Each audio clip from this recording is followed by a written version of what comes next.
മൂടൽമഞ്ഞും മലനിരകളും ചരിത്രവും ഒത്തുചേരുന്ന ബോണക്കാട്.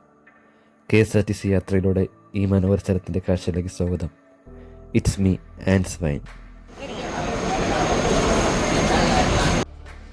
ഇന്നത്തെ എൻ്റെ യാത്ര KSRTC ബസ്സിലാണ്. നെടുമങ്ങാട് ബസ് സ്റ്റാൻഡിൽ നിന്ന് നേരെ ബോണക്കാടിലേക്ക്.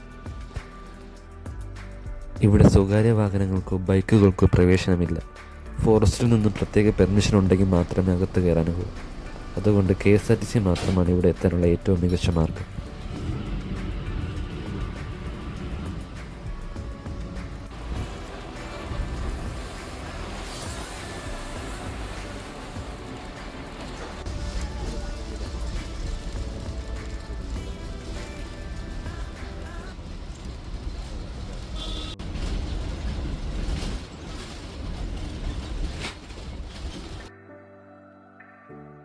ഇതാണ് ബോണക്കാടിൻ്റെ ചരിത്രത്തിൻ്റെ ഭാഗമായ പഴയ ടീ ഫാക്ടറി.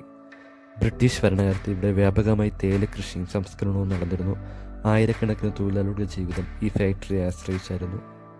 ഇന്ന് ഇവിടെ പ്രവർത്തനമില്ലെങ്കിലും ഈ കെട്ടിടം പഴയ കാലത്തിൻ്റെ ഓർമ്മകൾ ഇപ്പോഴും സൂക്ഷിക്കുന്നു.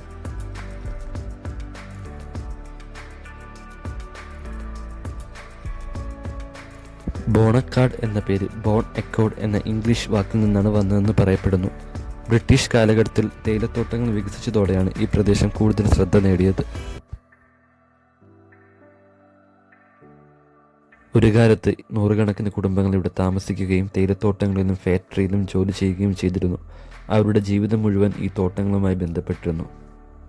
ഫാക്ടറി പ്രവർത്തനം അവസാനിച്ചതോടെ പല കുടുംബങ്ങളും മറ്റു പ്രദേശങ്ങളിലേക്ക് താമസം മാറി.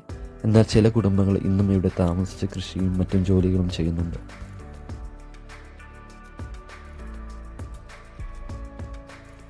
കാടിലൂടെയുള്ള ട്രാവലിംഗ് ഇഷ്ടപ്പെടുന്നവർക്ക് ഒരിക്കലെങ്കിലും സന്ദർശിക്കേണ്ട സ്ഥലമാണ് ബോണക്കാട്. ശാന്തതയും പച്ചപ്പും മലനിരകളും വനഭംഗിയും ഒരുമിച്ച് അനുഭവിക്കാൻ ആഗ്രഹിക്കുന്നവർക്ക് ഈ സ്ഥലം തീർച്ചയായും ഇഷ്ടപ്പെടും. ബോണക്കാടിലേക്ക് വരാൻ ആഗ്രഹിക്കുന്നവർക്ക് KSRTC ആണ് ഏറ്റവും മികച്ച മാർഗം. ഞാൻ ഈ യാത്ര സ്റ്റാർട്ട് ചെയ്യുന്നത് നെടുമങ്ങാട് KSRTC ബസ് ഡിപ്പോയിൽ നിന്നാണ്. അവിടെ നിന്ന് ബസ്സിൽ കയറിയാൽ നിങ്ങൾക്ക് ഡയറക്റ്റായിട്ട് ബോണക്കാടിലേക്ക് എത്തിച്ചേരാവുന്നതാണ്.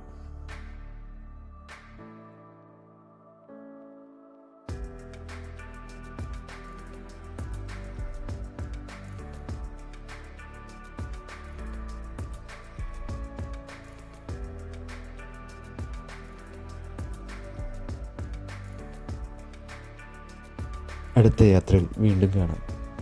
Thanks for watching. It's me and wine.